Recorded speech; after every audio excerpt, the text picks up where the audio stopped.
akan membahas tentang atropin. Selamat menyimak. Oke teman-teman, sekarang saya akan menjelaskan mengenai definisi dari atropin. Jadi atropin adalah obat parasimparolik yang digunakan untuk terapi bradikardi. Obat ini mempercepat frekuensi jantung dan dengan meningkatkan otomatisitas nervus sinus dan meningkatkan konduksi atrioventrikular. Atropin diduga mungkin hanya berguna untuk terapi bradikardi yang disertai dengan hipotensi dan perfusi jelek. Atropin terindikasi pada bradikardi yang bergejala akibat dari bradikardi atrioventrikular. Atropin juga dapat digunakan pada terapi bradikardi yang dipacu respon vagus pada saat pemasangan intubasi. Bila atropin digunakan selama intubasi, maka dapat membrodekade respon bradikardi terhadap hipoksia. Kemudian dalam hal ini harus digunakan oksimetri nadi untuk memantau oksigenasi. Atropin dapat diberikan melalui jalan intravena atau intraosea dan jika perlu melalui endotrakea, meskipun absorpsi melalui jalan ini tidak konstan.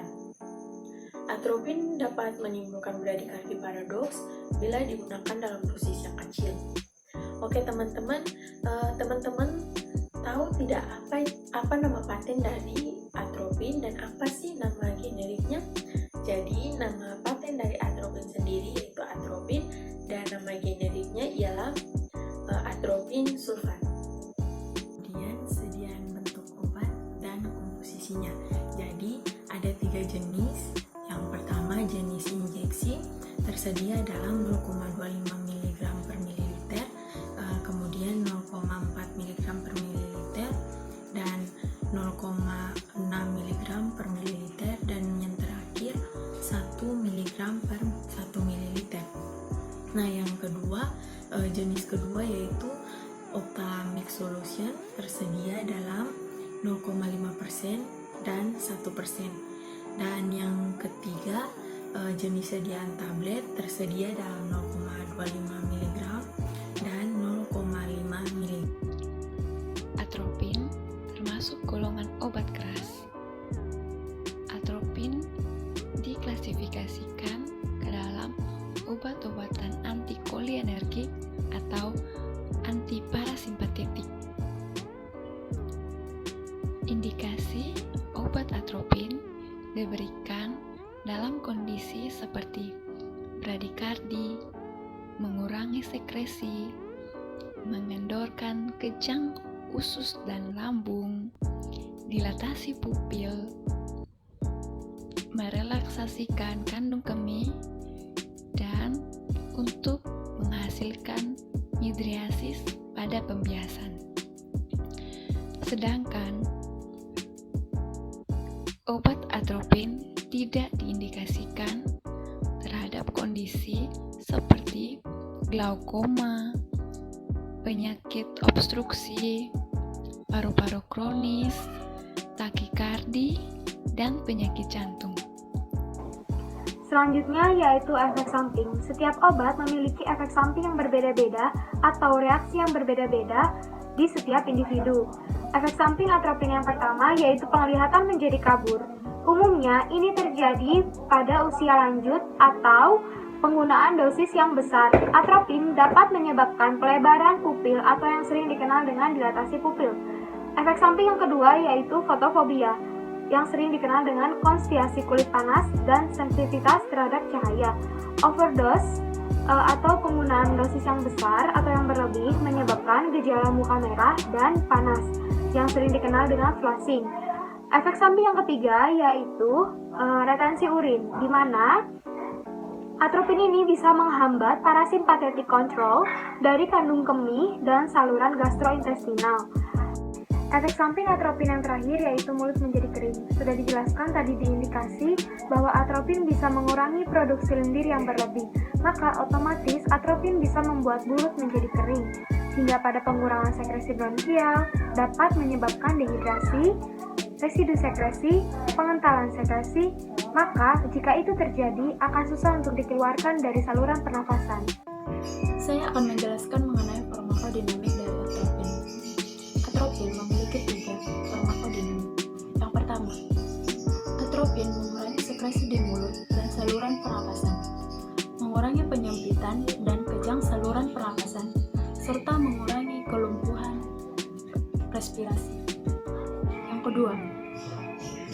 atropin yang memadai menghapuskan berbagai jenis refleks jantung vagal yang melambat atau asistol.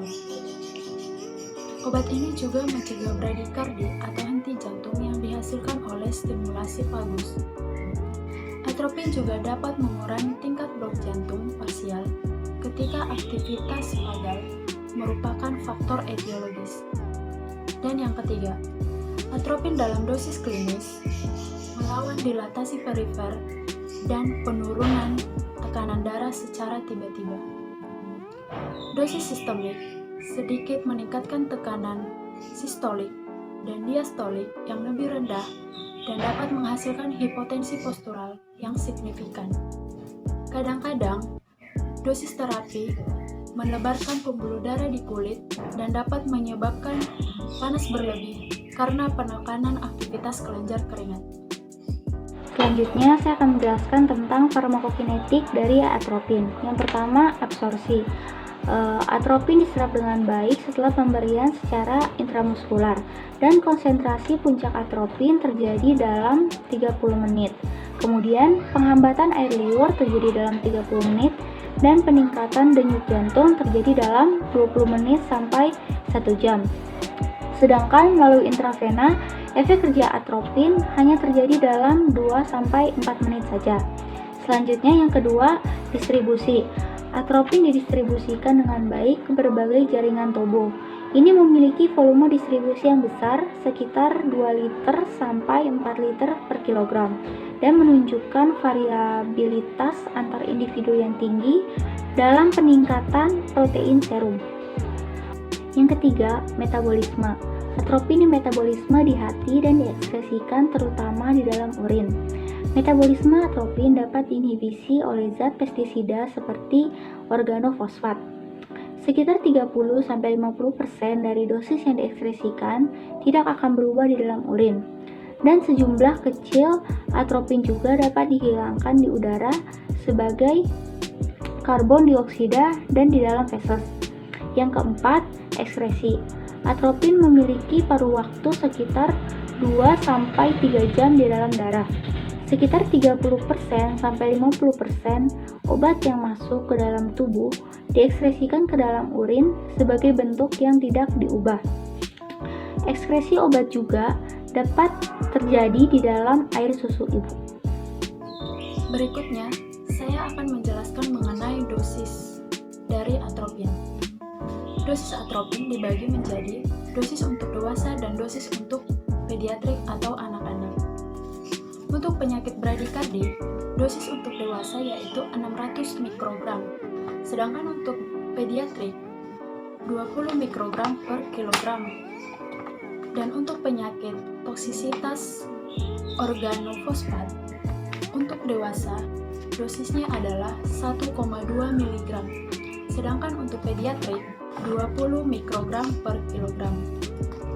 Dan untuk penyakit hipersalivasi, dewasa memiliki dosis 600 mikrogram, sedangkan untuk pediatrik 20 mikrogram per kilogram. Dan yang terakhir untuk penyakit inflammation, untuk dewasa dosisnya adalah 1,2 mg, sedangkan untuk pediatrik atau anak-anak yaitu 20 mikrogram per kilogram. Oke, pada kali ini kita akan masuk ke dalam cara pemberian obat. Jadi ada 4 cara. Yang pertama itu ada melalui intravena. Jadi melalui intravena ini adalah pemberian obat baik itu cairan itu akan dimasukkan langsung ke dalam pembuluh darah vena kita. Terus yang kedua itu ada intramuskular. Jadi pemberian cara obat melalui intramuskular ini adalah sama kayak intravena, jadi langsung dimasukkan ke dalam tubuh, namun bukan melalui pembuluh darah vena, melalui otot. Kemudian yang ketiga itu ada melalui oral. Jadi pemberian obat melalui oral ini adalah langsung diminum melalui mulut kita. Kemudian yang keempat itu ada ophthalmic. Jadi melalui ophthalmic ini adalah pemberian obat ke dalam mata kita gitu kan, jadi kayak seperti tetes mata yang langsung diteteskan ke mata kita. Jadi kali ini kita masuk ke nursing consideration. Ada beberapa poin yang perlu kita perhatikan bagi perawat yang menjadi pertimbangan dalam memberikan obat. Jadi yang pertama itu ada kaji riwayat masa lalu pasien, apakah pasien memiliki alergi terhadap obat-obat tertentu dan lain sebagainya. Kemudian lakukan pemeriksaan fisik dan 6 benar dalam pemberian obat, yaitu 6 benar itu ada benar obat, benar dosis, benar pasien, benar waktu, benar cara pemberian obat, dan juga benar dokumentasi. Kemudian amati situs IV untuk tanda-tanda ekstravasasi. Kemudian yang keempat ada kaji tanda-tanda efek samping seperti tadi yang telah disebutkan oleh teman saya, apakah itu timbul dalam tubuh pasien atau tidak. Kemudian pemantauan kardiorespirasi secara terus-menerus. Yang keenam ada dokumentasikan tanda-tanda vital setiap jamnya. Kita lihat apakah ada perubahan atau tidak. Kemudian yang ketujuh itu ada monitor keseimbangan cairan. Kemudian pastikan perawatan mulut yang baik, ini juga penting bagi pasien. Kemudian pantau suhu dengan cermat untuk hipotermia seperti tadi dalam melakukan pengkajian tanda-tanda vital. Kemudian amati distensi lambung. Kemudian ada juga penggunaan terbatas pada bayi baru lahir, ini juga penting banget untuk kita perhatikan dan sebagai pertimbangan bagi perawat. Kemudian juga ada mengkonsultasikannya itu pada dokter untuk hasil dan juga efek yang ditimbulkan dari obat tersebut bagi pasien. Jadi dari semua poin ini kita perlu yang namanya benar-benar perhatikan baik-baik, benar-benar jadi pertimbangan bagi perawat apakah emang obat ini itu perlu atau tidak untuk bagi pasien ini, dan kita harus benar-benar memiliki bukti yang kuat dan kita harus benar-benar mendapatkan resep dari dokter kalau memang pasien ini harus dalam pemberian obat ini, dan juga diperlukan yang namanya pemantauan secara terus-menerus dalam aspek apapun. Dan jangan lupa untuk memberikan hasilnya kepada dokter supaya tindakan apa saja yang akan dilakukan kemudiannya bagi pasien. Selanjutnya yaitu indeks keamanan kehamilan. Penggunaan atropin pada kehamilan diindikasikan sebagai kategori C. Kategori C ini adalah studi binatang percobaan dengan efek samping pada janin yang bersifat teratogenik atau embriosida. Tidak ada studi terkontrol atau belum ada studi terhadap wanita dan binatang percobaan. Obat kategori ini boleh diberikan jika besarnya manfaat yang diperoleh melebihi dari besarnya resiko yang terjadi pada janin. Selanjutnya, special precaution atropin. Informasi untuk pasien. Langkah-langkah yang tepat harus diambil untuk memastikan bahwa memahami indikasi dan penggunaan auto-injektor atropin, termasuk juga dengan peninjauan gejala keracunan dan operasi auto-injektor atropin. Kemudian interaksi obat. Ketika obat atropin dan pralidoxim digunakan secara bersama-sama, maka tanda-tanda atropinisasi akan terjadi lebih awal dari yang diperkirakan. Hal tersebut dikarenakan pralidoxim dapat mempotensiasi efek dari atropin. Kemudian kehamilan atau efek teratogenik. Nah, atropin diberikan kepada ibu hamil hanya ketika benar-benar diperlukan dan resiko lebih rendah daripada manfaat yang diterima. Kemudian perawat. Nah, atropin ditemukan di dalam ASI hanya dalam jumlah yang sedikit. Perhatian harus lebih diperhatikan ketika atropin diberikan kepada ibu menyusui. Kemudian pediatrik atau pasien anak. Keefektifan dan keamanan auto-injektor 2 mg atropin pada pasien anak yang memiliki berat badan kurang dari sama dengan 41 kg belum ditetapkan. Kemudian geriatrik atau lansia.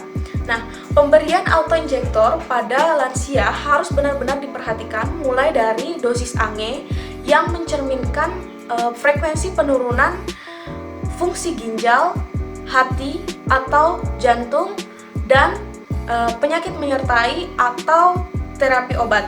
Nah, perlu diperhatikan juga bahwa atropin ini harus benar-benar diperhatikan ketika diberikan kepada pasien yang memiliki riwayat penyakit jantung. Sekian dari kami, semoga video ini bisa bermanfaat untuk kita semua. Dan mohon maaf jika ada kesalahan dalam pembahasan kami, karena kami masih sama-sama untuk belajar.